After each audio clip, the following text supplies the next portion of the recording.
This video would explain why this, rather than this, may result in a united Ireland. There are two dominant groups in the country's population, Irish Catholics and British Protestants. A basic outline of the two communities' political views are as follows.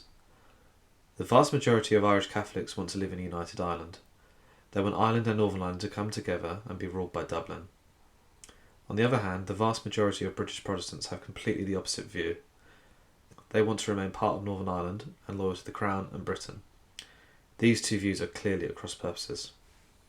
Up until the Good Friday Agreement in 1998, Northern Ireland was engulfed in decades of violence between its Catholic and Protestant populations, known as the Troubles. The Troubles began in the late 1960s when Irish Catholics began to take to the streets to demand an end to discrimination in housing, employment and other areas. This was often met with a violent response by the Protestant population and the overwhelmingly Protestant police authorities. The unrest included incidents such as the burning of Bombay Street in Belfast in 1969, where Catholic homes were burnt to the ground. So-called peace walls began to emerge as the two communities began to segregate into their own areas to try and keep safe. Today, there are still over 50 of these peace walls in Northern Ireland.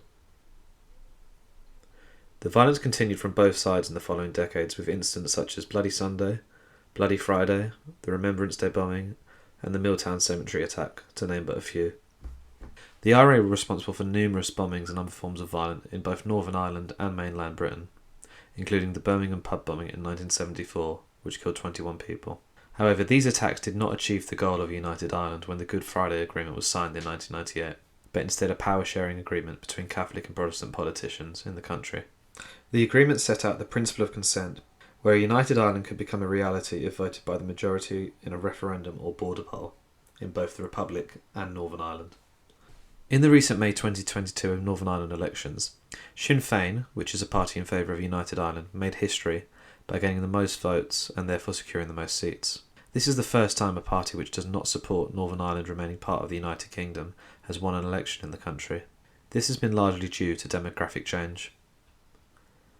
In 1926, the Protestant population of the country was 62%, whereas the Catholic population was 34%.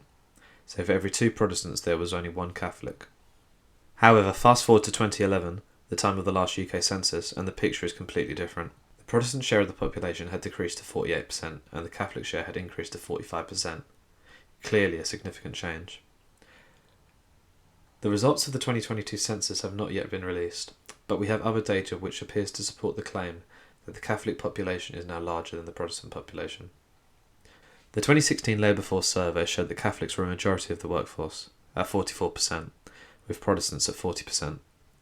In addition, the Department for Education has data which shows Catholics make up 51% of school-aged children, whereas Protestants total only 37%. Clearly, the Catholic population has been having more children than the Protestant population, and this helps to explain the success of Sinn Féin. If these trends continue, it is possible there will be a united Ireland at some point in the future. Thanks for listening, everyone. Cheers. Bye.